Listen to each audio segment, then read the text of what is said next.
एक समय बृहस्पति जी ब्रह्मा जी से बोले, हे ब्राह्मण श्रेष्ठ, चैत्र व आश्विन मास के शुक्ल पक्ष में नवरात्र का व्रत और उत्सव क्यों किया जाता है? इस व्रत का क्या फल है? इसे किस प्रकार करना उचित है? पहले इस व्रत को किसने किया, सो विस्तार से कहिए। बृहस्पति जी का ऐसा प्रश्न सुन ब्रह्मा जी ने कहा, हे बृहस्पति, प्राणियों के हित की इच्छा से तुमने बहुत अच्छा प्रश्न किया है। जो मनुष्य मनोरथ पूर्ण करने वाली दुर्गा, महादेव, सूर्य और नारायण का ध्यान करते हैं, वे मनुष्य धन्य हैं। ये नवरात्र व्रत संपूर्ण कामनाओं को पूर्ण करने वाला है। इसके करने से पुत्र की कामना वाले को पुत्र, धन की लालसा वाले को धन, विद्या की चाहना वाले को विद्या और सुख की इच्छा वाले को सुख मिलता है।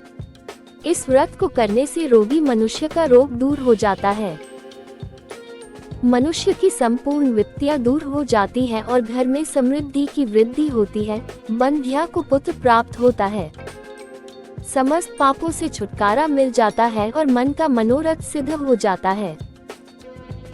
जो मनुष्य इस नवरात्र व्रत को नहीं करता वह अनेक दुखों को भोगता है और कष्ट व रोग से पीड़ित हो हीनता को प्राप्त होता है।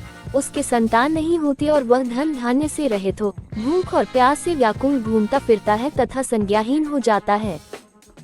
जो सधवा स्त्री इस व्रत को नहीं करती वह पति सुख से वंचित हो नाना दुखों को भोगती है। यदि व्रत करने वाला मनुष्य सारे दिन का उपवास न कर सके तो एक समय भोजन करे और 10 दिन बांधवों सहित नवरात्र व्रत की कथा का श्रवण करे। हे बृहस्पति, जिसने पहले इस महाव्रत को किया है वह कथा मैं तुम्हें सुनाता हूँ, तुम सावधान होकर सुनो। इस प्रकार ब्रह्मा जी का वचन सुनकर बृहस्पति जी बोले, हे ब्राह्मण, मनुष्यों का कल्याण करने वाले इस व्रत के इतिहास को मेरे लिए कहो, मैं सावधान होकर सुन रहा हूँ। आपकी शरण में आए हुए मुझ पर कृपा करो। ब्रह्मा जी बोले, प्राचीन काल में मनोहर नगर में पीठत नाम का एक अनाथ ब्राह्मण रहता था। वह भगवती दुर्गा का भक्त था। उसके संपूर्ण सद्गुणों से युक्त सुमति नाम की एक अत्यंत सुंदरी कन्या उत्पन्न हुई। वह कन्या सुमति अपने पिता के घर बाल्यकाल में अपनी सहेलियों के साथ क्रीड़ा करती हुई इस प्रकार बढ़ने लगी जैसे शुक्ल पक्ष में चंद्रमा की कला बढ़ती है। उसका पिता प्रतिदिन जब दुर्गा की पूजा करके होम किया करता, वह उस समय नियम से वहां उपस्थित रहती। एक दिन सुमति अपनी सखियों के साथ खेल में लग गई और भगवती के पूजन में उपस्थित नहीं हुई।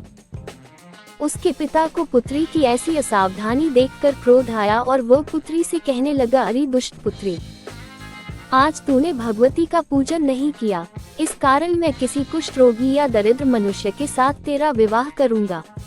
पिता का ऐसा वचन सुन सुमति को बड़ा दुख हुआ और पिता से कहने लगी, हे पिता, मैं आपकी कन्या हूँ तथा सब तरह आपके अधीन हूँ, जैसी आपकी इच्छा हो वैसा ही करो। राजा से, कुष्ठी से, दरिद्र से अथवा जिसके साथ चाहो मेरा विवाह कर दो, पर होगा वही जो मेरे भाग्य में लिखा है। मेरा तो अटल विश्वास है जो जैसा कर्म करता है उसको कर्मों के अनुसार वैसा ही फल प्राप्त होता है, क्योंकि कर्म करना मनुष्य के अधीन है पर फल देना ईश्वर के अधीन है। जैसे अग्नि में पड़ने से तृणादि उसको अधिक प्रदीप्त कर देते हैं, इस प्रकार कन्या के निर्भयता से कहे हुए वचन सुन उस ब्राह्मण ने क्रोधित हो अपनी कन्या का विवाह एक कुष्ठी के साथ कर दिया और अत्यंत क्रोधित हो पुत्री से कहने लगा, हे पुत्री, अपने कर्म का फल भोगो, देखे भाग्य के भरोसे रहकर क्या करती हो। पिता के ऐसे कटु वचनों को सुन सुमति मन में विचार करने लगी, हो मेरा बड़ा दुर्भाग्य है जिससे मुझे ऐसा पति मिला। इस तरह अपने दुख का विचार करती हुई वह कन्या अपने पति के साथ वन में चली गई और डरावने कुशायुक्त उस निर्जन वन में उन्होंने वह रात बड़े कष्ट से व्यतीत की। उस गरीब बालिका की ऐसी दशा देख देवी भगवती ने पूर्व पुण्य के प्रभाव से प्रकट हो सुमति से कहा, हे दीन ब्राह्मणी, मैं तुझसे प्रसन्न हूँ, तुम जो चाहो सो वरदान मांग सकती हो। भगवती दुर्गा का ये वचन सुन ब्राह्मणी ने कहा, आप कौन है वह सब मुझसे कहो। ब्राह्मणी का ऐसा वचन सुन देवी ने कहा कि मैं आदि शक्ति भगवती हूँ और मैं ही ब्रह्म विद्या व सरस्वती हूँ। प्रसन्न होने पर मैं प्राणियों का दुख दूर कर उनको सुख प्रदान करती हूँ। हे ब्राह्मणी, मैं तुझ पर तेरे पूर्व जन्म के पुण्य के प्रभाव से प्रसन्न हूँ। तुम्हारे पूर्व जन्म का वृतांत सुनाती हूँ, सुनो। तू पूर्व जन्म में निषाद भील की स्त्री थी और अति पतिव्रता थी। एक दिन तेरे पति निषाद ने चोरी की। चोरी करने के कारण तुम दोनों को सिपाहियों ने पकड़ लिया और ले जाकर जेल खाने में कैद कर दिया। उन लोगों ने तुझको और तेरे पति को भोजन भी नहीं दिया। इस प्रकार नवरात्र के दिनों में तुमने न तो कुछ खाया और न जल ही पिया। इस प्रकार 9 दिन तक नवरात्र का व्रत हो गया। हे ब्राह्मणी, उन दिनों में जो व्रत हुआ, इस व्रत के प्रभाव से प्रसन्न होकर मैं तुझे मनोवांछित वर देती हूँ। तुम्हारी जो इच्छा हो सो मांगो। इस प्रकार दुर्गा के वचन सुन ब्राह्मणी बोली, अगर आप मुझ पर प्रसन्न हैं तो हे दुर्गे, मैं आपको प्रणाम करती हूँ। कृपा करके मेरे पति का कोढ़ दूर करो। देवी ने कहा, उन दिनों तुमने जो व्रत किया था उस व्रत का एक दिन का पुण्य पति का कोढ़ दूर करने के लिए अर्पण करो। उस पुण्य के प्रभाव से तेरा पति कोढ़ से मुक्त हो जाएगा।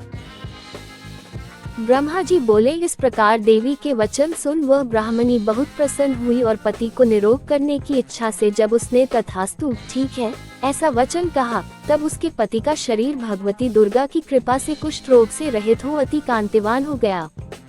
वह ब्राह्मणी पति की मनोहर देह को देख देवी की स्तुति करने लगी, हे दुर्गे, आप दुर्गति को दूर करने वाली, तीनों लोकों का संताप हरने वाली, समस्त दुखों को दूर करने वाली, रोगी मनुष्य को निरोग करने वाली, प्रसन्न हो मनोवांछित वर देने वाली और दुष्टों का नाश करने वाली जगत की माता हो। हे अम्बे, मुझ निरपराध अबला को मेरे पिता ने कुष्ठी मनुष्य के साथ विवाह कर घर से निकाल दिया।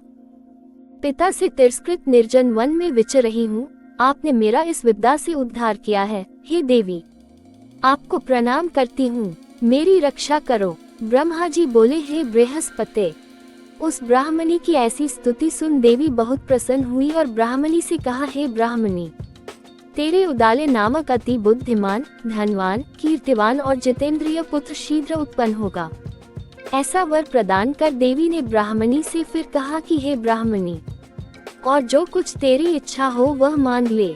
भगवती दुर्गा का ऐसा वचन सुन सुमति ने कहा कि हे भगवती दुर्गे, अगर आप मुझ पर प्रसन्न हैं तो कृपा कर मुझे नवरात्र व्रत की विधि और उसके फल का विस्तार से वर्णन करें। महात्म्य। इस प्रकार ब्राह्मणी के वचन सुन दुर्गा ने कहा, हे ब्राह्मणी, मैं तुम्हें संपूर्ण पापों को दूर करने वाले नवरात्र व्रत की विधि बतलाती हूँ, जिसको सुनने से मोक्ष की प्राप्ति होती है। आश्विन मास के शुक्ल पक्ष की प्रतिपदा से लेकर 9 दिन तक विधिपूर्वक व्रत करें। यदि दिन भर का व्रत न कर सके तो एक समय भोजन करें।